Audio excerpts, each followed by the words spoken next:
A hush fell upon the 9 realms, a silence deeper than the frozen heart of Niflheim, colder than the serpent Jormungandr's gaze. The winds of change, ever watchful, carried whispers on their frigid breath. It was a premonition, a shiver that snaked down the spines of gods and men alike. Fimbulwinter, the mighty winter, was stirring. For ages untold, the Charka had spun its course. Summers bloomed in Midgard, the world of men, winters faded, a rhythm as old as time itself. Yet the Norns, the weavers of fate, felt a discord in the threads they held. A tremor, a single misstep in the grand dance of existence. They saw it reflected in the troubled eyes of Mimir, the wise head ever flowing with knowledge from the well of Urd. They heard it in the mournful howls of Fenrir, the monstrous wolf chained beneath the earth.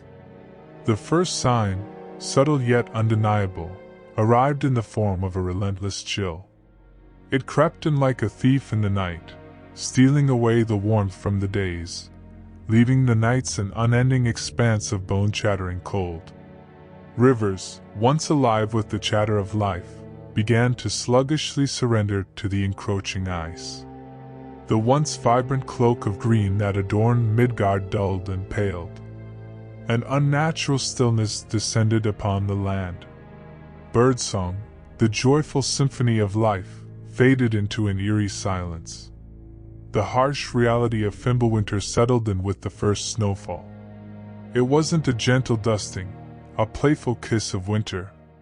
It was a relentless onslaught, a blizzard that raged for weeks, blanketing the world in an ever-growing shroud of white. The wind howled like a banshee, a mournful cry that echoed through the desolate landscape of Jotunheim, the land of giants. Mountains, once havens of hardy pines and firs, became desolate white giants, their slopes slick with treacherous ice. Fear, a serpent coiling tighter with each passing day, began to slither through the hearts of men. Crops, painstakingly cultivated throughout the summer, lay buried beneath the relentless snow. Hunting grounds, once teeming with life, became barren wastelands. Hunger gnawed at bellies, a constant companion in the face of dwindling resources. Yet the worst was yet to come. The second winter arrived, a merciless successor to its predecessor. It was a time of despair in Asgard, the realm of the gods, where the very air seemed to crackle with an otherworldly frost. The sun, veiled by a perpetual layer of churning snow clouds, offered no warmth, its feeble light a pale ghost compared to its former brilliance. The seas, once a source of bounty, froze solid, their waves stilled into a vast, white expanse. Even Jormungandr, the world-encircling serpent, felt the bite of the cold in the depths of the ocean. The desperation that gnawed at the hearts of men manifested in ways both tragic and terrifying. Once proud warriors, driven by the primal need for survival, turned on their own. Villages, once bastions of warmth and community, erupted in violence as brother fought brother for the last scraps of food and fuel. The bonds of society frayed and snapped under the unrelenting pressure. But amidst the chaos, flickers of defiance remained. Kings, hardened by the elements, rallied their people. Women, their spirits unbroken, became bastions of resilience, sharing their knowledge of herbal remedies and preserving the stories of their ancestors.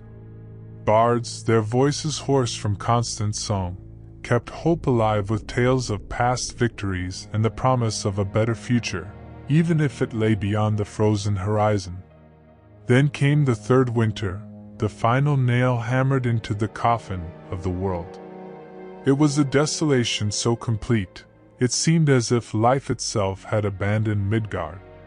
The wind, a constant, mournful dirge, scoured the land bare. The last vestiges of vegetation succumbed to the unrelenting cold, leaving only a stark, monochrome landscape. Even the fiercest creatures, forced to adapt or succumb, were driven into hiding. Under this oppressive winter sky, the very fabric of reality seemed to tear. Earthquakes, tremors of a world in its death throes, rent the earth. The veil between realms thinned, allowing glimpses of the monstrous forces preparing for the final battle. Fear, a tangible entity, stalked the land, whispering of the coming Ragnarok and the end of all things. Yet, even in the face of this epic annihilation, a single ember of hope flickered. In Holt, a hidden forest nestled deep within Midgard, two figures huddled together. Líf and Lífþrasir, spared from the final purge by the will of the gods, awaited the rebirth. They carried within them the seeds of a new world, a promise that even after the fires of Ragnarok had consumed all, life would find a way. The three Fimbulwinter stretched on, an eternity of biting winds, icy desolation, and gnawing fear. Yet, as the last blizzard finally subsided, a strange stillness descended upon the world. The wind fell silent, a chilling calm replacing its ceaseless howl. The sky, for the first time in years, cleared, revealing a sight that sent shivers down the spines of even the most hardened warriors. Two moons, once vibrant orbs in the night sky, now hung fractured and broken, their craters glowing with an eerie, malevolent light. Skull and Hattie, the monstrous wolves prophesied to devour the moons, had indeed succeeded. Their triumph, however, was a grim reminder of the chaos to come. In Asgard, a somber mood had settled. Odin, the All-Father, sat upon his throne, his single eye staring into the fractured reflection of the moons. Even for him, the wisdom gleaned from countless ages offered little solace. The prophecies were coming true, each terrible sign a harbinger of Ragnarok's inevitable arrival. Heimdall, the watchman of the gods, stood vigil at Bifrost, the rainbow bridge connecting Asgard to the other realms. His horn, Gjallarhorn, usually a comforting beacon of vigilance, felt heavy in his hand. Its mournful notes would soon shatter the unnatural silence, signaling the beginning of the final battle. Down in Jotunheim, a different kind of anticipation stirred. Surtr, the fire giant, chieftain of Muspelheim, grinned a fiery grin. His realm of eternal flames awaited its moment, ready to unleash its scorching fury upon the world. Ymir, the first frost giant, a colossal being of primordial ice, stirred from his slumber beneath the earth. His awakening would shake the very foundations of Midgard. But not all awaited Ragnarok with relish. In Vanaheim, Freyja, the goddess of love and war, wept for the beauty that would be lost. Her brother, Freyr, the god of summer and fertility, grieved for the lands that had succumbed to the relentless winter. Even Loki, the trickster god, known for his mischief and deceit, seemed subdued, a shadow of his former chaotic self. The weight of impending doom pressed heavily upon all. Meanwhile, deep within the hidden forest of Holt, Líf and Lífþrasir emerged from their sheltered haven. The world they stepped into was a desolate wasteland, a stark contrast to the vibrant forest they had known. Yet, a sense of cautious hope bloomed in their hearts. They were the seeds of a new beginning, entrusted with the responsibility to rebuild after the fires had died down. Líf, a woman of quiet strength, surveyed the barren landscape. Her hands, accustomed to tending gardens and nurturing life, ached with the urge to sow seeds into the frozen earth. Lífþrasir, a man of unwavering determination, scanned the horizon, his thoughts on shelter, on crafting tools for survival. They were alone, yet not entirely. From the depths of the earth, a faint tremor reached their feet. It was a weak pulse, a heartbeat amidst the silence. It was the last remnant of Yggdrasil, the world tree, the very heart of existence. Though its branches had been gnawed by Ratatoskr, the mischievous squirrel, and its roots ravaged by NHCGR, the gnawing dragon, life still lingered within its core.